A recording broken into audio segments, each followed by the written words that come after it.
یک نادان برای جلب توجه صحبت می کند، یک خردمند برای درک کردن سکوت.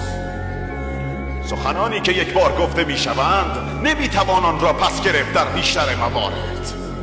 آنها گوینده را فریب می دهند، بزرگترین اشتباهات رخ می دهند، نه توسط کسانی که سکوت کردند، بلکه توسط کسانی که نمی توانند زبان خود را کنترل کنند. سکوت ضعف نیست، این سلاح کسانی است که پیش از عمل می اندیشند.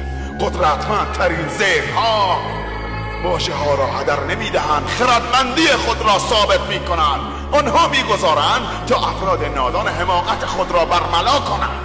با واژه های بسیار اندک نگویی، بلکه با واژه های اندک بسیار بگویی، چرا که حقیقت هرگز برای شناخته شدن نیاز به سر و صدا نداشته. از انجام کار خوب راضی خوشنود باش، بگذار دیگران هر طور که میخواهند درباره تو صحبت کنند، چرا که سخن پردازی پول رایج ضعف هاست. کهن‌ترین را به خاطر بسپار، کوتاه‌ترین واژه ها همانان هستند که بیشترین اندیشه را میطلبند.